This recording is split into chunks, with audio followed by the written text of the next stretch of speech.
Welcome to E-MTBR and the exciting world of long travel e-mountain bikes.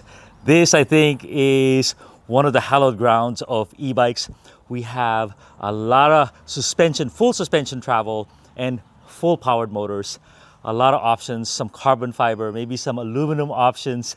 And it is exciting because now you basically have a downhill bike that climbs like a cross-country bike.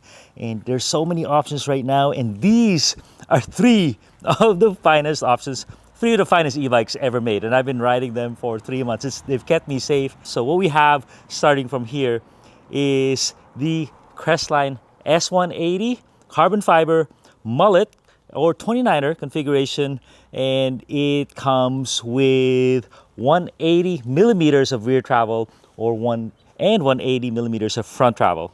And then right here, right beside me, is the Pivot Shuttle LT. This is the bike that opened my eyes to the possibilities because it has 160 millimeters of supple rear travel and then 170 in front, and it rides, I keep saying it rides like a BMX bike. So it doesn't have to be a big, burly, unwieldy machine just because you have big travel. And over here we have the Orbea Wild. And this one I think is one of the earliest guys because it's the second version already of this bike. And they made some improvements. And what we have is mullet as well, or 29er. And we have 170 millimeters of rear travel and 170 front. So that is the lineup. Let's start with some top line stuff. So the Crestline is a limited edition bike, and it comes in at a starting base price of $10,000. You know, if you want a small battery, you want just a basic build, $10,000. So expensive, and it's a limited production bike. You know, you have to get one soon or otherwise they'll be done for the year. And I'll talk about that some more later. It has the VPP suspension. All these bikes have different suspensions. VPP suspension, they worked with Cascade Components, and these guys are downhillers. Troyden and Aaron Gwynn are involved with the company, and they said, we want the best descending bike with a lot of travel. So 180, but it doesn't feel like that. And you can go 170, 160, 150 on the rear travel. So very configurable. And they figured out the puzzle of VPP suspension when it comes to e-bikes. There's not a lot of space in there, and they somehow crammed it in, low center of gravity, and they got it going, okay? And now we're gonna go to the Shuttle LT.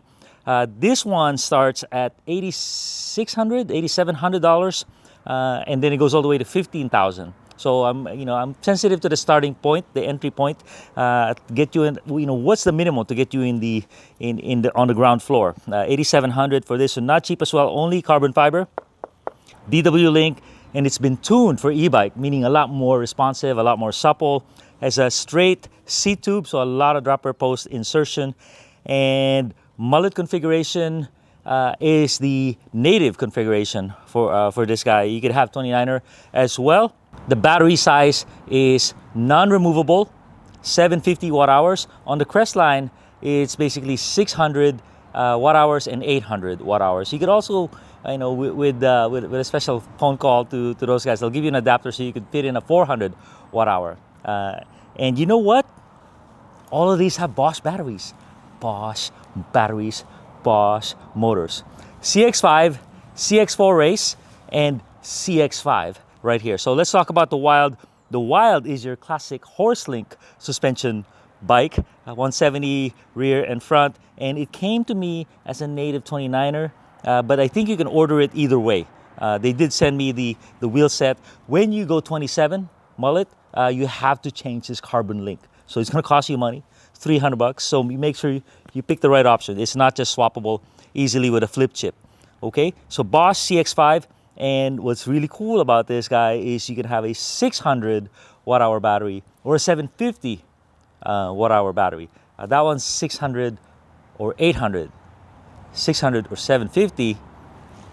750 only. All right. So why 750? 750 is the older battery, and they use it on these bikes because it's smaller. It's not as fat as the 800.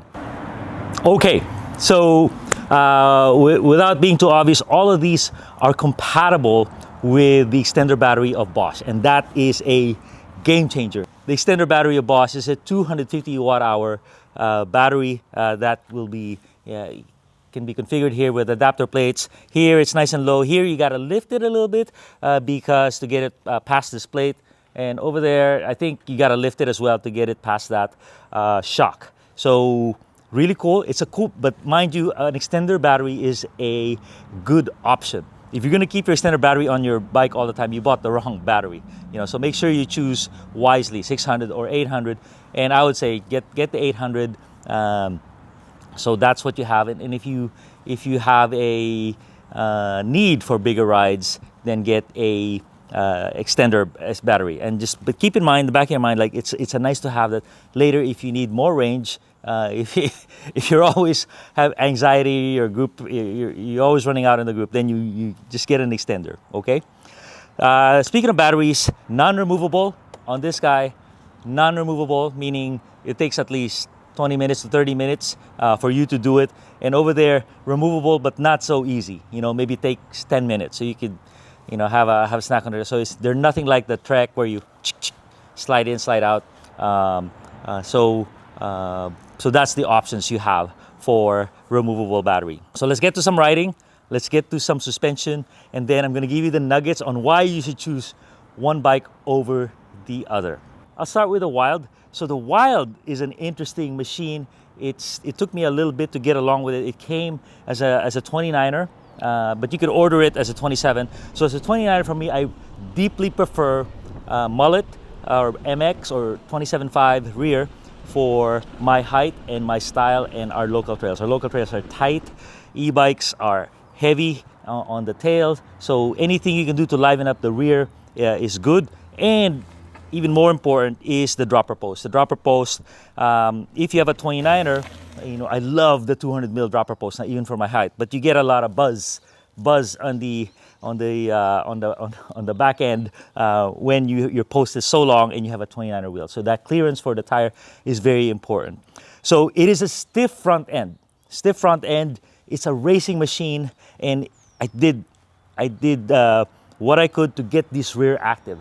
This thing is a racing machine. It was built to win enduro races. So it wasn't initially supple to me.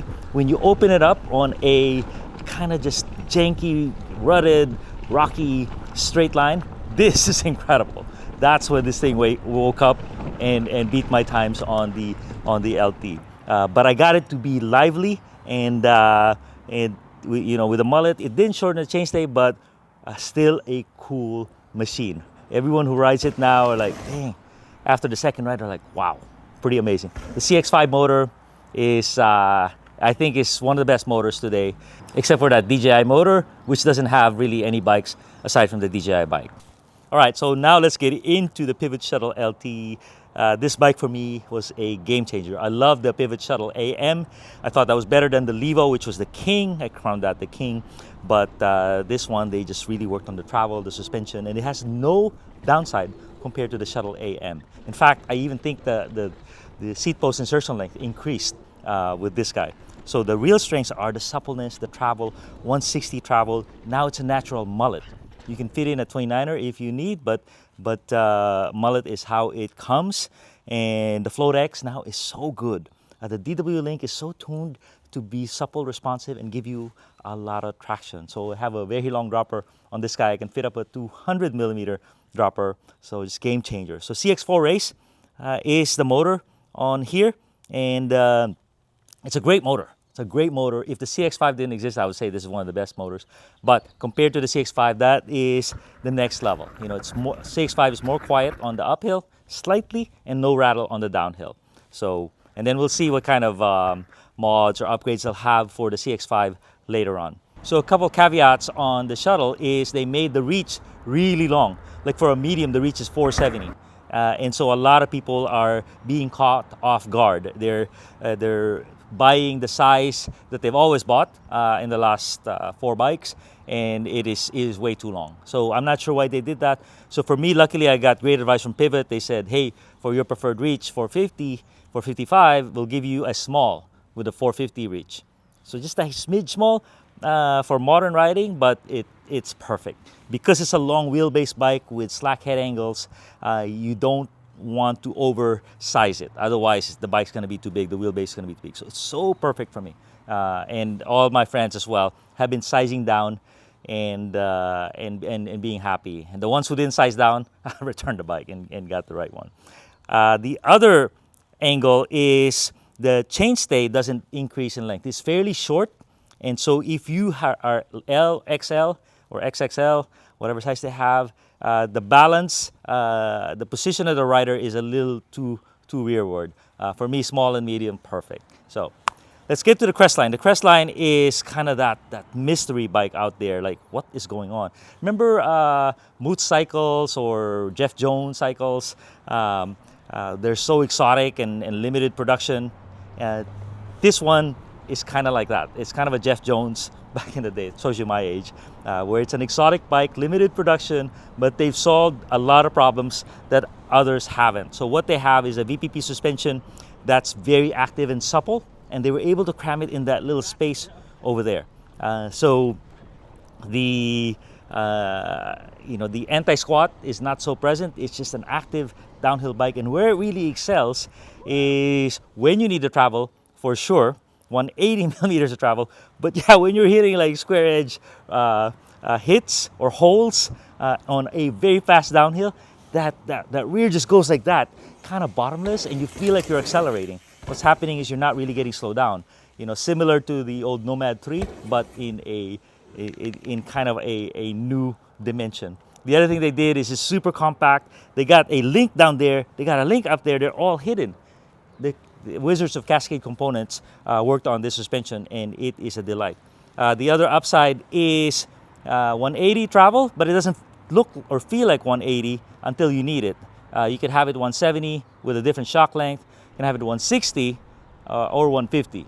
I'm not really sure why you want 160 on this guy. It doesn't quite excel as much, stand out as these guys. But at the 180, you're like, wow, that is a fine bike. All right, so let's get to the nitty gritty and say, why would you buy one bike over the other? What are the strengths and weaknesses? So let me get to that, starting with the Pivot Shuttle LT. To me, this is the bike for me. This is the bike for me. I want to get rad. It's got a 750 watt-hour battery and a 250 extender. So 1,000 watt-hours is what I roll with when I want to go on an expedition. The 750, I never run out because these Bosch bikes are more efficient than the Levos or the Shimanos because of they're a little more efficient, and they have this mode, these automatic modes, which automatically bump you up or throttle you down. So really, really great motors. And this bike, I would say it just makes you a better rider. The seat post insertion length is awesome. It's so compact here, just amazing. They put the links outside just to make some more room. You have your water bottle, you have your coil shock. The rear end is really stiff. 157 Super Boost, and dude, this thing is stiff, but they tuned the front. So I think that's one of the keys to why this thing rides so well. Very stiff rear, and then a tuned front. They adjust the stiffness here based on the top tube, and it just so easy to turn. So easy to turn. You can do no wrong with this bike. The weaknesses, I would say, is the CX4 race. It's not as new as the CX5. It has a little rattle. But another strength is it's got the strongest dealer network of these guys. Pivot dealers, there's quite a few out there in the US, and they are the best. They are handpicked. They're probably one of the best quality dealers, pound for pound compared to others. Well, the Orbea Wild excels because it is 170 rear, 170 front, 29er or 27.5, and it's got a lot of price points. It starts from 6,500 to 12,000. This is the 12,000, but you can get on the ground floor at 6,500. They have another version called the ST. We don't really want to consider that. It's just a Bosch version of their short travel bikes, which is the territory of their Orbea Rise. But long dropper, really stiff front end and rear end. So it's a stiff bike. So it's something you might want to get used to. Not quite as forgiving as this, and they even have these tuning bar right here that made it even stiffer. So it's one advantage and disadvantage. So it's a racing bike, but if you're not strong enough or enough to to muscle it. You got to show it who's boss. Otherwise, it's just gonna hard for you to change direction. So that's one downside. Another downside is this headset cabling routing system. Nobody likes that. It rattles. It's hard to deal with, and it's supposed to be aesthetically pleasing, but not really. This bar kind of gets in the way of your extender battery. So you do have the option on the internal battery of the 600 or 750 internal battery, which is really cool. And then you have the external battery. These companies that are just selling you 600 watt hour internal batteries, I don't know what they're doing. Why would they do that? You know, they're designing a bike for themselves, for their employees. They're rad guys, but they're not listening to the customer. The customers are different. They want options, and this Orbea offers that option. Okay, finally we'll get to the Crestline. The Crestline is a great bike if you want the mystique, the exotic nature. It's not something everyone has, and if you could use that travel, very good. And if you're a tall guy, there's a pursuit to get more travel. 180 is a lot, like Pole from Finland, I think, but their bikes were expensive, aluminum, and not really. They're kind of too high off the ground.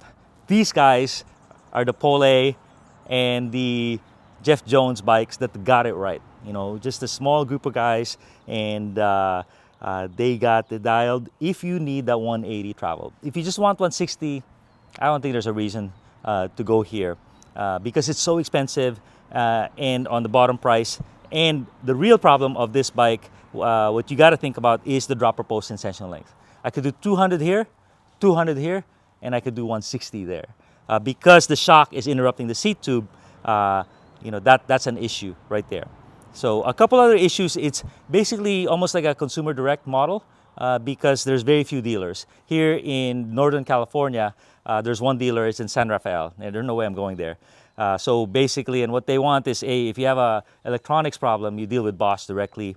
If you have a frame problem, there's a 5-year warranty from Crestline. Really nice guys, but let's not mince words. It's more consumer direct because there's just not a lot of dealers, and I don't think they're gonna gain a lot of dealers because there's so limited production. And that leads me to the last issue with the bike is they're only making something like 300 bikes in 2025, and most of them are already spoken for.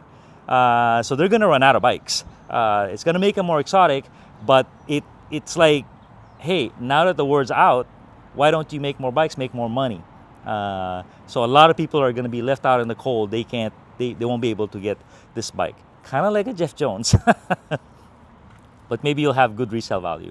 And I'm like, why don't you make more bikes? You know, the word's getting out, and Rob Rides MTB loves your bike, so he's getting the word out for you guys. But the issue is lead times and money. They had to make a bet in 2024 how many bikes they could safely sell in 2025, and that was around 300, and that's it. If they want to order more bikes today, even if the cash was right there, it's like a 9-month lead time. They're using a Premier carbon fiber frame builder, so that's an issue.